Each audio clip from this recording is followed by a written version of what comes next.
Hi everyone, my name is Nidhi Bhatnagar and welcome you all in this channel. तो आज की video में हम क्या सीखेंगे बच्चे? आज हम करने वाले हैं क्लास 7th का हिस्ट्री का चैप्टर नंबर 1। ये इसका पार्ट 1 होगा, फिर जल्दी ही इसका पार्ट 2 भी आएगा। तो चलो विदाउट डिले वीडियो को शुरू करते हैं। चैप्टर का नाम है introduction, tracing changes through 1000 years. भाई हम ये पढ़ने वाले हैं, हम ये पढ़ेंगे बेसिकली कि हज़ारों सालों में क्या चेंजेस आए, क्या चेंजेस किस किस में आए, मैप में क्या चेंजेस आए, वर्ड्स में जो शब्द होते हैं ना, तो उन शब्दों में क्या बदलाव आए हैं, किताबों कॉपियों में क्या बदलाव आए हैं, लोगों के जीवन में क्या बदलाव आए हैं। ठीक है, तो वही सब हम पढ़ने वाले हैं। तो चलिए विदाउट डिले वीडियो को शुरू करते हैं। अब मैप 1 आपको दे रखा है, मैप 1 और 2 दो मैप दे रखे हैं। एक तो देखो मैप 1 ये दे रखा है और दूसरा में मैप 2 ये दे रखा है। ठीक है, तो चलो मैप 1 में हमें क्या दे रखा है? एक section of a section of a world map drawn by a geographer al Idrisi in the 12th century showing the Indian subcontinent from land to sea। अब ये ना एक वर्ड का एक सेक्शन दे रखा है, मतलब पूरा वर्ड मैप बना होगा। उस वर्ड मैप, मान लो इतना बड़ा वर्ड मैप है तो उसका एक छोटा सा भाग हमें दिखा रखा है। ठीक है, इस मैप में। और ये किसने बनाया था? एक जियोग्राफर थे। ठीक है, अल इद्रिसी, उन्होंने बनाया था। कब बनाया था? 12th century में बनाया था। और ये क्या शो करता है? इंडियन सब कॉन्टिनेंट को फ्रॉम लैंड टू सी। ठीक है, इतना ही आपको याद करना है। एक वर्ड आपको दे रखा है यहाँ पर, कार्टियोग्राफर। बहुत इंपॉर्टेंट है, 1 मार्कर के लिए याद कर लो। कार्टियोग्राफर किसे कहते हैं? जो भाई मैप को बनाता है। ठीक है, a person who makes maps, उसको कार्टियोग्राफर बोलते हैं। Take a look at map 1 and map 2। आपको मैप 1 देखना है, ठीक है, और आपको ये मैप 2 देखना है। ठीक है, अभी तो बहुत बारीक है, अपनी बुक में देखना है इसको। Take a look at map 1 and map 2। Map 1 was made in 1154 CE by a Arab geographer al Idrisi. तो मैप 1 किसने बनाया था? एक अरब के जियोग्राफर थे अल इद्रिसी, उन्होंने बनाया था। और कब बनाया था ये भी आपको याद होना चाहिए, 1154 CE में बनाया था। ठीक है, द सेक्शन रिप्रोड्यूस्ड हियर, जो सेक्शन यहाँ पर दिखाया गया है ना, आपको दिया गया है, is the detail of the Indian सब कॉन्टिनेंट। ये डिटेल है इंडियन सब कॉन्टिनेंट की from his larger map of the world. तो अल इद्रिसी ने तो बहुत बड़ा मैप बनाया था। ठीक है, अरब के एक जियोग्राफर थे अल इद्रिसी, जिन्होंने पूरे वर्ल्ड का मैप बनाया था। यहाँ पर जो दिया गया है ये इंडियन सब कॉन्टिनेंट की डिटेल दी गई है। क्लियर है?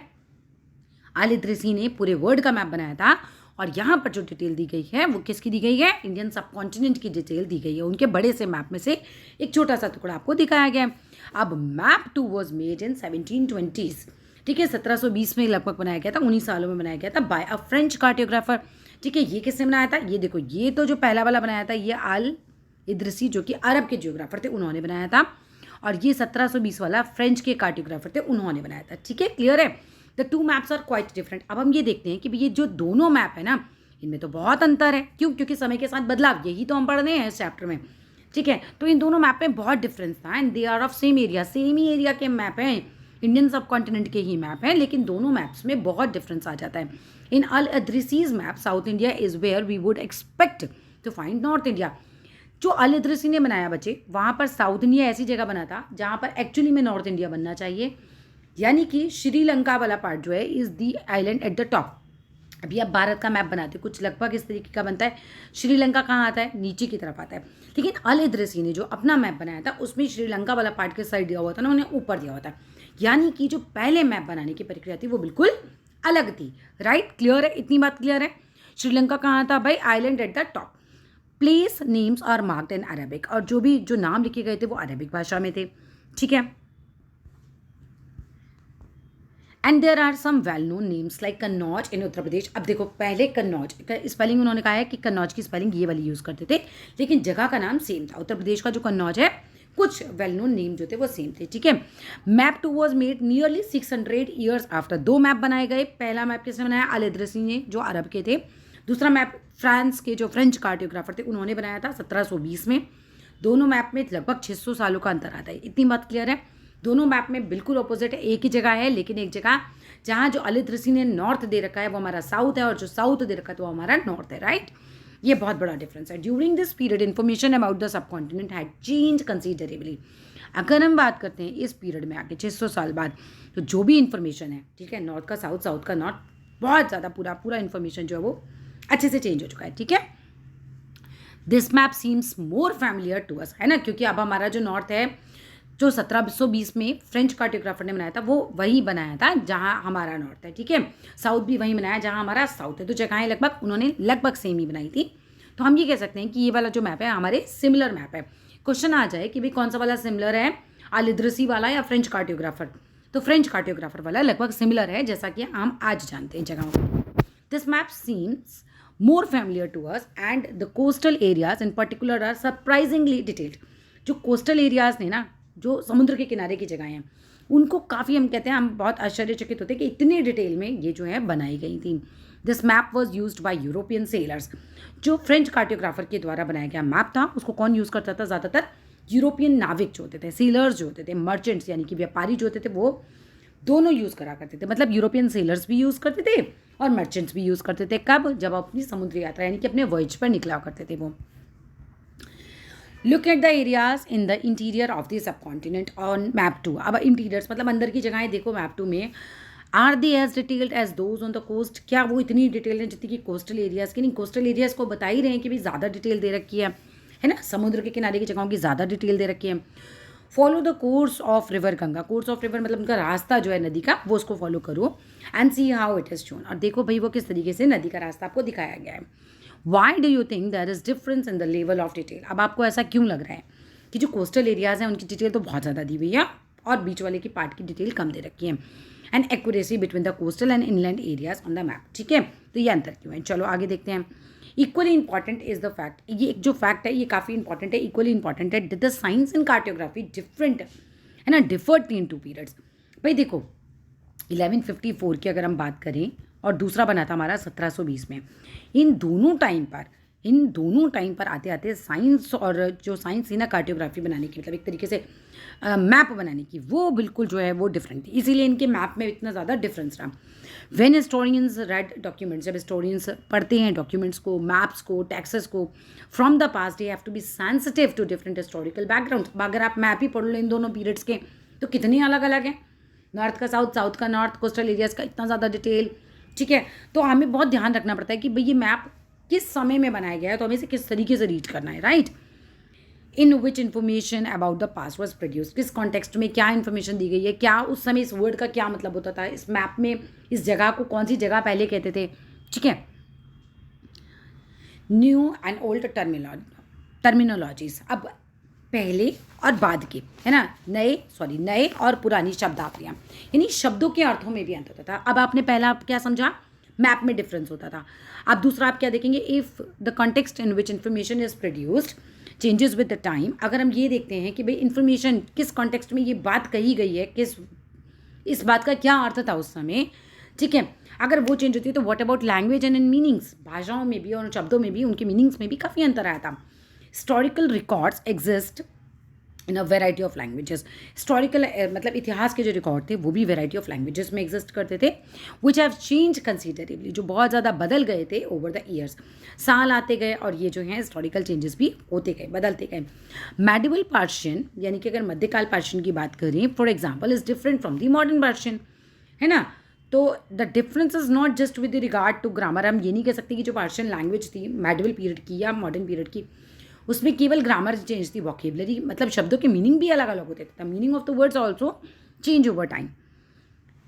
टेक द टर्म हिंदुस्तान, ठीक है, एक ही शब्द है हिंदुस्तान। जैसे आज हम जानते हैं कि हिंदुस्तान मतलब हमारा भारत, ये यहाँ तक की बाउंड्री है और ये हमारा भारत है, लेकिन इस शब्द को अलग अलग तरीके से यूज़ किया गया पास्ट में। Today we understand it as India, ठीक है, हमारे लिए हिंदुस्तान शब्द का क्या मतलब है, India.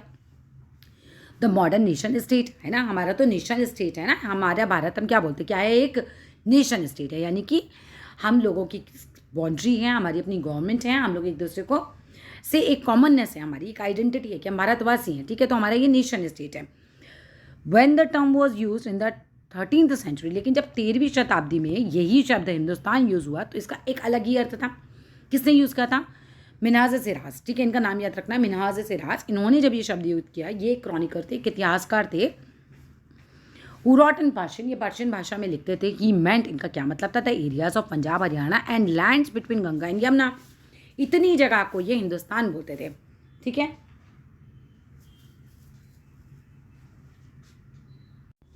He used the term in political sense, अब उसने ये जो टर्म हिंदुस्तान वर्ड यूज़ किया पॉलिटिकल सेंस में यूज़ किया, फॉर लैंड्स, है ना, उन जगहों के लिए दैट वो the part of dominance of Delhi सल्तनत, जो दिल्ली सुल्तान की सल्तनत के अंदर आते था, उस जगह को इन्होंने क्या कहा कि भाई पंजाब हरियाणा जो लैंड गंगा और यमुना के बीच में आते हैं, उनको हमने क्या कहा भाई, जो दिल्ली सुल्तान की सल्तनत के अंतर्गत आते हैं, उनके डोमेन में आते हैं, वो जो है शब्द उन्होंने हिंदुस्तान यूज़ किया। The areas included in the term shifted with the extent of the सल्तनत। अब मान लो कि ये जो राजा जी दिल्ली के सुल्तान है, इन्होंने आगे का एरिया जो है वो एक तरीके से जीत लिया, तो फिर हिंदुस्तान भी उनके लिए आगे बढ़ गया, है ना। तो ये टर्म जो थी ये शिफ्ट हो जाती है विद द एक्सटेंट ऑफ सल्तनत, but the term never included south India. ठीक है, इसमें साउथ इंडिया कभी था ही नहीं इस टर्म में पहले। अब तो है ना, हिंदुस्तान में साउथ इंडिया आता है, लेकिन उस समय नहीं था। बाई कंट्रास्ट अगर हम विरोधाभासी बात देखें, in the early 16th century Babur ने यूज़ किया था हिंदुस्तान शब्द को टू डिस्क्राइब द ज्योग्राफी। ठीक है, तो बाबर ने किस लिए शब्द यूज़ किया था, ये ज्योग्राफी के सेंस में यूज़ किया था। द फोना, पशु पक्षियों के संबंध में, कल्चर के संबंध में, एंड इनहेबिटेंट्स मतलब उस सब कॉन्टिनेंट पे जो लोग रहते थे उनके संबंध में ये शब्द यूज़ किया था Hindustan. As we will see later, हम बाद में देखेंगे इस चैप्टर में, this was somewhat similar to the way the 14th century poet Amir Khusro use the word Hind. अब जो बाबर ने यूज़ किया था ना, तो वो पोएट अमीर खुसरो ने भी 14वीं शताब्दी में लगभग हिंदुस्तान शब्द को इसी सेंस में यूज़ किया था। ठीक है, while the idea of geographical and cultural entity like India did exist, the term Hindustan did not carry the political national meanings which we associate with it today। भाई आज तो हमारे लिए हिंदुस्तान शब्द का मतलब है एक ऐसी बाउंड्री, ये जिसकी पॉलिटिकल पावर हमारी है, हमारा एक नेशनल मीनिंग्स हैं इसके लिए, लेकिन तब ऐसा नहीं होता था। Historians today have to be careful about the terms they use because they meant different things in the past। भाई historians यानी इतिहासकार जो हैं उनको बहुत केयरफुल होना चाहिए about the term, यानी ये जो शब्द वो यूज़ कर रहे हैं उसके लिए। they use because this meant different things in the past। भाई जैसे एक वर्ड आपको दिखाएंगे फॉरेनर, ठीक है, एक शब्द आता है फॉरेनर। आज हमारे लिए फॉरेनर कौन होता है, विदेशी, जो दूसरे देश में रहता है, right. Take for example a simple term like foreigner, it is used today to mean someone who is not an Indian। एक ऐसा व्यक्ति जो इंडियन नहीं है, हम उसको क्या बोलते हैं भाई, वो फॉरेनर है। लेकिन अगर हम मेडिवल पीरियड की बात करें, अब फॉरेनर का मतलब होता है was any stranger medieval period में, ठीक है, कोई भी स्ट्रेंजर हु अपीयर्ड से इन अ गिवन विलेज। हम बोलते हैं कि अजनबी हमारे लिए, तो ये फॉरेनर है। उस समय पास्ट में फॉरेनर का मतलब अजनबी से होता था, someone who was not the part of the society और कल्चर। कोई भी ऐसा आदमी जो उनकी सोसाइटी का पार्ट नहीं होता था, उनके कल्चर का पार्ट नहीं होता था, उसको हम क्या बोलते थे, ये कौन है, ये भाई फॉरेनर है। In Hindi the term pardesi might be use to describe such a person that in Persian ajnabi, है ना। तो वही बात हो गई, हम किसे बोल रहे हैं, परदेसी, अजनबी, वही वाली बात हो गई। अ सिटी ड्वेलर यानी कि शहर में रहने वाला, therefore might have regarded a forest dweller as a foreigner। एक शहर में रहने वाले के लिए एक जंगल में रहने वाला फॉरेनर है, एक जंगल में रहने वाले के लिए एक शहर में रहने वाला फॉरेनर है। But two peasants living in the same village, दो किसान जो सेम ही विलेज में रहते हैं, were not foreigners to each other, वो दोनों एक दूसरे के लिए फॉरनर नहीं होते थे। इवन दो दे में हैव हैड डिफरेंट रिलीजन्स और कास्ट बैकग्राउंड्स डिफरेंट्स, उससे फ़र्क नहीं पड़ता, लेकिन वो दोनों एक दूसरे के लिए फॉरनर नहीं थे, क्योंकि वो दोनों एक ही गांव में रहते थे। पहला डिफरेंस हमने पढ़ा था, मैप्स में बहुत डिफरेंस था। दूसरा हम शब्द पढ़ रहे हैं कि शब्दों में भी डिफरेंस आता था। इतिहास में जो बदलाव हुए हैं वो शब्दों में भी हुए हैं। अब हिस्टोरियंस एंड देयर सोर्सेस, इतिहासकार और उनके सोर्सेस, है ना, वो किस सोर्स से स्टडी करते थे, मतलब वो क्या चीज़ थी जिससे इतिहासकार पढ़ाई करते थे, अपने बारे में जानते थे इतिहास के बारे में।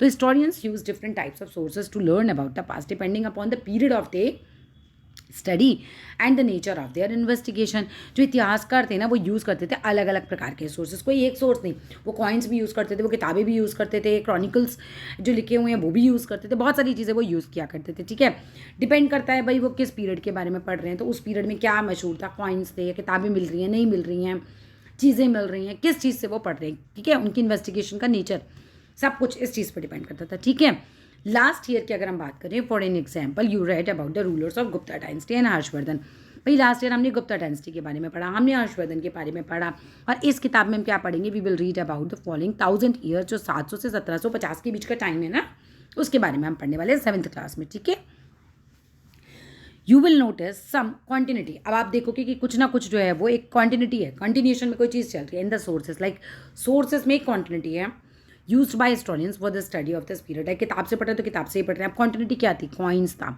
इंस्क्रिप्शंस यानी कि दीवारों पे गाड़ गाड़ के जो लिखा जाता था, आर्किटेक्चर, भवन निर्माण कला, उसको देखते थे, मतलब घर कैसे बने हुए थे, टेक्सचुअल रिकॉर्ड्स, किताबों में क्या इन्फॉर्मेशन दे रखी है उसके हिसाब से। But there is also considerable discontinuity, एक डिसकॉन्टिन्यूटी भी हम कह सकते हैं कि थी, इनके अंदर कॉन्टिन्यूटी भी थी, डिसकॉन्टिन्यूटी भी, ठीक है, चीज़ें सिमिलर भी थी, चीज़ें डिफरेंट भी हुई धीरे धीरे। The number and the variety of textual record increase हुए ड्रामेटिकली ड्यूरिंग दिस पीरियड। होता क्या है, हम ये कह रहे हैं कि भाई लिखित सामग्री अचानक से बहुत आ गई, किताबें बहुत आ गई। क्यों? क्योंकि पेपर बहुत आ गया। भाई पहले पेपर नहीं होता था इतना ज़्यादा, पहले प्रिंट ही नहीं होता था, प्रिंट नहीं होता था, पेपर नहीं होता था ज़्यादा। लेकिन धीरे धीरे जब प्रिंट कल्चर आया, जब किताबें आई, छपने लगी, तो फिर तो किताबें बहुत मिलने लगी पढ़ने के लिए। लिखित इन्फॉर्मेशन धीरे धीरे बढ़ती चली गई। समझ में आ रहा है? This slowly displaced other types of available information. और धीरे धीरे जो भी अवेलेबल इन्फॉर्मेशन थी ना, चेंज होती गई। क्यों? तुमने एक किताब सबसे पहले मैंने लिखी, ठीक है, मेरी वो किताब तुमने अपने हाथ से लिखी, ठीक है, उसके बाद तुम्हारे हाथ की किताब तुम्हारे भाई ने अपने हाथ से लिखी। जो ओरिजिनली मैंने लिखा होगा वो यहाँ पर आते आते कुछ चेंज हो जाएगा। कुछ वर्ड्स आप अपने स्कूल में भी कॉपी करते हो ना बच्चों से, कुछ कुछ चेंजेस आ जाते हैं ना, ऐसे ही थर्ड बच्चा जब कॉपी करेगा तो भी चेंजेस आएंगे। ऐसे ही इन्फॉर्मेशन जो थी अवेलेबल वो चेंज होती गई। लोग हाथ से कॉपी करने लगे थे पहले। Through this paper period paper gradually became cheaper. अब हम ये कहते हैं कि पेपर तो ना बहुत चीप होता चला जा रहा था। मोर वाइडली अवेलेबल, पेपर बहुत ज़्यादा अवेलेबल होता जा रहा था लोगों को। पहले पेपर ही नहीं होता था, पहले तो जानवरों की खाल से पेपर बनते थे। आप ये बात 10th में पढ़ोगे। People use it to write holy texts. अब पेपर जो था वो होली टेक्सेस यानी महाभारत, रामायण, वेद, ये सब कुछ अच्छे होली टेक्सेस जो हैं उनको लिखने के काम आने लगा। क्रॉनिकल्स ऑफ रूलर्स कि इस राजा ने इस टाइम पे ये युद्ध जीता, फिर ये युद्ध जीता, फिर ये हुआ, फिर वो पैदा हुआ, पूरा उनके जीवन का जो ब्यौरा होता था वो लिखने के काम आता था। लेटर्स लिखने के काम आता था पेपर। टीचिंग्स ऑफ संत, संत जो भी महात्मा बुद्ध हो गए, महावीर हो गए, ऐसे संत मान लीजिए कोई टीचिंग दे रहे हैं तो वो लिखने के काम आता था। पिटिटेशंस जिन्हें हम बोलते हैं अर्जियाँ, अर्जी देते हैं लोग, जैसे पिटिटेशंस फाइल नहीं करते कोर्ट में, ऐसे ही तब होता था। जुडिशियल रिकॉर्ड, न्याय के जो रिकॉर्ड होते हैं, जैसे कि आज जज वगैरह अपने रिकॉर्ड रखते हैं, पहले भी रखते थे। And for register of accounts and taxes, ठीक है, किससे कितना टैक्स लिया गया, पूरा अकाउंट्स बही खाता जिसे हम बोलते हैं, वो होता था। तो पेपर इन सारे कामों में यूज़ होने लगा था। Manuscripts were collected by wealthy people. अब जो मैन्यूस्क्रिप्ट्स यानी कि हैंड रिटन बुक्स होती थी वो जो होते थे अमीर लोगों के पास हुआ करती थी, राजाओं के पास हुआ करती थी, और मोनेस्ट्रीज में हुआ करती थी, मंदिरों में रखा जाता था, ठीक है। They were placed in libraries and archives, ठीक है। आर्चीव्स क्या होते हैं बच्चे? आर्चीव्स एक ऐसी जगह होती है, place where documents and manuscripts are stored, जहाँ डॉक्यूमेंट्स को और मैन्यूस्क्रिप्ट को स्टोर किया जाता है। Today all national and state governments have archives, सबके पास आर्चीव्स होती हैं अपनी, where they keep all their old official records, जहाँ पे भी वो अपनी ट्रांजेक्शन्स को, अपने रिकॉर्ड्स को संभाल के रखते हैं, ठीक है। तो there was no printing press in those days, उन दिनों में कोई प्रिंटिंग प्रेस नहीं होती थी। सो स्क्राइब्स क्या करते थे? कॉपी कर लेते थे मैन्यूस्क्रिप्ट्स को बाय हैंड, हाथ से ही कॉपी करते थे। If you have ever copied a friends homework, अगर आपने कभी भी अपने फ्रेंड का होमवर्क कॉपी किया हो, यू वुड नो, आपको पता चलेगा that is not a simple exercise, इतना आसान नहीं होता। Sometimes you can not read your friends hand writing, कई बार तो क्या होता है आपको अपने फ्रेंड का हैंड राइटिंग नहीं समझ में आता, and are force to guess what is written, और आप ऐसे ही गेस कर लेते हो कि भाई क्या लिखा होगा। As a result there are small but significant differences तो आ ही जाते हैं in your copy of your friend's work, ठीक है। उसने कुछ लिखा, आपने उसका थोड़ा सा कुछ अलग उतार लिया। So manuscripts copying is somewhat simpler. तो मैन्यूस्क्रिप्ट्स क्या होती थी? हैंड रिटन बुक्स, तो वो भी को जब कॉपी करते थे स्क्राइब्स तो कुछ कुछ डिफरेंस आ जाता था।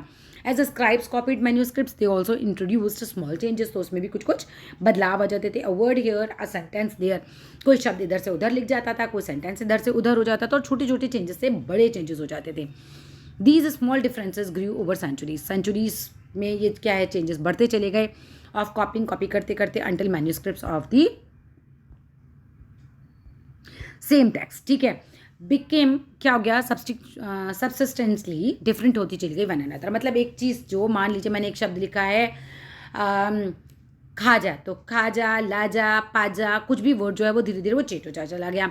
तो this is a serious problem because word से मतलब बदल जाता है, because we rarely find the original manuscript. अब ओरिजिनली क्या लिखा गया वो तो समझ ही नहीं आता था, क्योंकि जो कॉपी होता जा रहा है वो थोड़ा थोड़ा बदलाव उसमें आता जा रहा है। Of the authors today we are totally dependent upon the copies made by the latest scribe. अब जो बाद के स्क्राइब थे हम टोटली उन पर डिपेंडेंट थे, तो हमें जो इन्फॉर्मेशन मिलती जाती थी वो कई बार डिफरेंट होती चली जाती थी। एज अ रिजल्ट जो हिस्टोरियंस थे have to read different manuscripts versions of same text to guess what the author had originally written. अब मान लो जी वेद व्यास जी ने महाभारत लिखी, ठीक है, अब क्या है कि भाई वो बदलाव आते चले जाए, धीरे धीरे उन्हें कोई कॉपी करता जाए हाथ से, और पता चला किसी राजा के पिता का नाम ही चेंज होता चला गया धीरे धीरे। तो जो हिस्टोरियंस होते हैं उनको बहुत सारे रिकॉर्ड्स पढ़ने पड़ते थे, फिर अलग अलग मैन्यूस्क्रिप्ट्स पढ़नी पड़ती थी गेस करने के लिए कि हाँ सही बात, ओरिजिनल बात क्या थी। On occasions author revised their chronicles. अब ओकेजनली क्या होता था, कई बार ऑथर भी अपने ना क्रॉनिकल्स को रिवाइज करते थे एट डिफरेंट टाइम्स पे। The 14th century chronicle, Ziauddin Barani wrote this chronicle first in 1356 में उन्होंने लिखा। दूसरा क्रॉनिकल उन्होंने 2 साल बाद लिखा, लेकिन टू डिफरेंट, तो दोनों जो थे दोनों एक दूसरे से अलग थे, यूनिक, क्योंकि आप अपनी चीज़ में बदलाव कर सकते हो, आप अपनी चीज़ में इंप्रूवमेंट कर सकते हो। तो 2 साल बाद जो उन्होंने लिखा वो काफ़ी डिफरेंट था। लेकिन क्या होता है, हिस्टोरियंस को पता ही नहीं था कि पहला जो है वर्जन भी है वो तो 1960 में जाके पहला वर्जन मिला। इन्होंने 2 लिखे, 2 में अपने चेंजेस डाल दिए उन्होंने, लेकिन पहला वाला मिला 1960 में जाके, ठीक है। It remained lost in the large library collections, ठीक है। बस ऐसे ही लाइब्रेरी में कहीं को लॉस्ट था ये। अभी चैप्टर है बहुत बड़ा, ठीक है, तो इसको हम 2 से 3 पार्ट में लेकर जाएंगे। चलो इस वीडियो में इतना ही बनाते हैं, क्योंकि नहीं तो ना थोड़ा से बोर तो करता है ये चैप्टर, ठीक है। आई डू एग्री, थोड़ा बोर करता है, इसलिए मैं एक साथ इसे बहुत ज़्यादा नहीं पढ़ा रही हूँ। चलो that's all in this video, फिर मिलते हैं नेक्स्ट पार्ट में।